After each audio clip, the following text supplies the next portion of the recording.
আমরা যখনই কোনো গাড়ি কিনি তখন গাড়ি কেনার সঙ্গে সঙ্গে আমরা একটা ইন্স্যুরেন্সও করি, সেই গাড়িটির একটা ইন্স্যুরেন্সও করি। কিন্তু যখন সেই গাড়িটি চুরি হয়ে যায় বা তার কোনো ড্যামেজ হয় তখন সবসময় দেখা যায় ইন্স্যুরেন্স কোম্পানি আমাদের কোনো না কোনোভাবে সেটাকে রিজেক্ট করে দেওয়ার বেশিরভাগ ক্ষেত্রেই সেই প্রবণতাটা দেখা যায় এবং অনেক ক্ষেত্রে রিজেক্ট করে দেয়ও।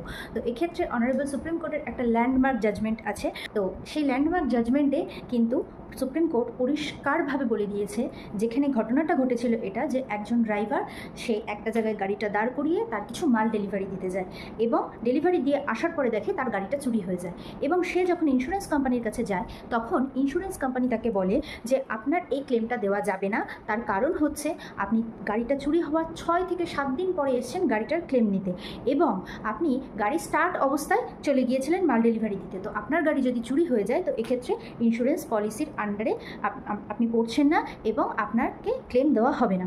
তো সেই ব্যক্তি যখন এই কেসটি যখন অনারেবল সুপ্রিম কোর্টের আন্ডারে গিয়ে পড়ে এবং সুপ্রিম কোর্ট ল্যান্ডমার্ক জাজমেন্ট দেয় যে সেই ব্যক্তি 5-6 দিন যে ওয়েট করেছিল, কারণ তার গাড়িটা চুরি হয়ে যাওয়ার পরে তিনি প্রথমে যান পুলিশ স্টেশনে। আমরা প্রথমেই সাধারণত কোনো ঘটনা ঘটলে পুলিশ স্টেশনেই প্রথমে যাই।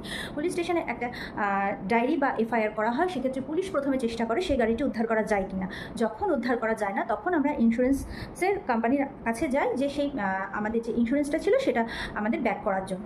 তো সেক্ষেত্রে 5-6 দিন লেট, যেহেতু পুলিশের কাছে সে গেছিলো, 5-6 দিন লেট হয়ে যাওয়াটা বিশেষ কোনো বড় ব্যাপার নয়। আর গাড়ি স্টার্ট অবস্থায় রেখে যাওয়া, গাড়ি ছেড়ে যাওয়া, এটা খুব কিছু বড় ব্যাপার নয়। এটা যে কোনো মাল ডেলিভারির ক্ষেত্রে গাড়ি অনেক সময় স্টার্ট রাখা যেতেই পারে। তো সেক্ষেত্রে এখানে কিন্তু তাকে কোর্ট কিন্তু ডাইরেকশান দিয়েছিল পুরো ইন্স্যুরেন্স ক্লেম করার এবং ইন্স্যুরেন্স কিন্তু পাওয়ার ডাইরেকশানও সে পায়।